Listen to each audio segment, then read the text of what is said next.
कि आपके केवीए और kilowatt reactive power and real power में क्या डिफरेंस होता है। ठीक है, तो ये 2 मिनट का वीडियो रहेगा, 2 से 3 मिनट को आपको परमानेंटली हमेशा के लिए क्लियर हो जाएगा what is the difference between these terms. Okay, तो उससे पहले आपको कुछ बेसिक टर्म जाननी जरूरी है, जैसे कि सबसे पहला है एक्टिव पावर, उसके बाद रिएक्टिव पावर, उसके बाद अपरेंट पावर। आपको कौन कौन सा इसमें से याद रखना है वो भी मैं आपको बताऊंगा, सारी चीजें आपको जरूरत नहीं है। ठीक है, wait a second. Okay, let's discuss. देखो, एक्टिव पावर क्या है? ये रियल पावर है। ये कौन सी पावर है? जो actual power use by the device, जो किसी डिवाइस के द्वारा यूज की जाती है, कंज्यूम की जाती है to do the mechanical work, जैसे लाइक हीटिंग, लाइटिंग। ठीक है, तो इसको बोलते हैं अपन एक्टिव पावर। इसको क्यों बता रहा हूँ मैं अभी, वो अभी थोड़ी देर में आपको क्लियर हो जाएगा। ठीक है, इसकी जो एक्टिव पावर की यूनिट्स जो कि आप घरों में यूज करते हो, क्या बोलते हैं? What, kilowatt and megawatt, MW। Reactive power क्या होती है? ये आपकी रियल पावर नहीं होती है, लेकिन जो इलेक्ट्रॉनिक, इसको इलेक्ट्रोमैग्नेटिक फील्ड बोलेंगे। ठीक है, इलेक्ट्रोमैग्नेटिक फील्ड जो है वो जनरेट करने के लिए, जैसे आपके ट्रांसफार्मर है, इंडक्टर, भाई किसी चीज को आप सप्लाई दे रहे हो कहीं से, किसी मीडियम से तो पास हो ही रही है। ठीक है, तो जो उस केस के लिए, या मैं कह सकता हूँ टेक्निकल टर्म में, इलेक्ट्रोमैग्नेटिक फील्ड्स के काम में या यूज में आती है, या उस प्रोसेस के थ्रू उस फिनोमिनन को कंप्लीट करती है, वो रिएक्टिव पावर कहलाती है। ठीक है, रियल पावर तो वो हो गई जो आपकी लाइट या कोई कुछ चीज हीट, या जैसे आप कुछ भी हीटर यूज कर रहे हो इलेक्ट्रॉनिक, या कोई बल्ब चला रहे हो, ट्यूबलाइट चला रहे हो। ठीक है, मैकेनिकल वो आपको दिख रहा है। लेकिन रिएक्टिव पावर क्या है? ये जनरली आपको आपके किसी डिवाइस को नहीं रन कर रही है, ये बस उस फिनोमिनन को, उस प्रोसेस को मेंटेन करने के लिए, या उस सिस्टम को आपके एक्टिव पावर तक चीज़ों को पहुंचाने में मदद करती है।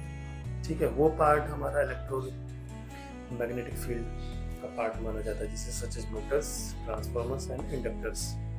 यूनिट का होता है var, VAR, kilowatts and megawatts. वो चीजें दूसरी होती हैं, किलोवाट, मेगावाट की, वो अभी आप आगे आएगा। देखो, तीसरा बस आपको ये और देख लो बस थोड़ा, अपरेंट पावर।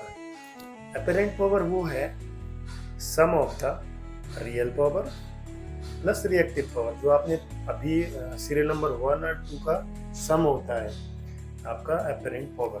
ठीक है, real power and reactive power. It is the total power apparently being used by a device or system, but not all of it actually being used to perform the work. ठीक है, ये भी किसी work को perform करने के काम नहीं आती। ठीक है, अब आप कहेंगे फिर ये क्या काम आती है? पहले आप इसकी यूनिट ऑफ मेजरमेंट देख लीजिए, वोल्ट एम्पियर, उसके बाद अगर किलो में जाएंगे तो केवी हो जाता है, उसके बाद मेगा में जाएंगे तो मेगा वोल्ट एम्पियर हो जाता है। ठीक है, power factor, real power upon the ratio of the real power to apparent power. अब मैं आपको एक डायग्राम दिखाता हूँ, उसमें आपको वन टाइम में क्लियर हो जाएगा क्या डिफरेंस है। ठीक है, देखो, जो मेरी रियल पावर है वो ये वाली है बस। ठीक है, ये ही आपकी जो है रियल, जो आपकी किसी डिवाइस को, चाहे हीटिंग हो, लाइटिंग हो, या जो भी आप वर्क कर रहे हो, या फ्रिज चला रहे हो फ्रीजिंग के लिए, तो ये रियल पावर ही आपके यूज में आती है। ठीक है, रिएक्टिव पावर ये वेस्टेज ऑफ इलेक्ट्रिसिटी कहेंगे, हालांकि ये इलेक्ट्रोमैग्नेटिक फील्ड जनरेट करने के लिए काम में आती है, लेकिन अपने लिए तो वेस्ट ही है, क्योंकि हम इसको कंज्यूम तो कर नहीं रहे, लेकिन ये हमारी इलेक्ट्रिसिटी का पार्ट बना हुआ है। केवीए क्या होता है? इन दोनों का सम, 1 और 2।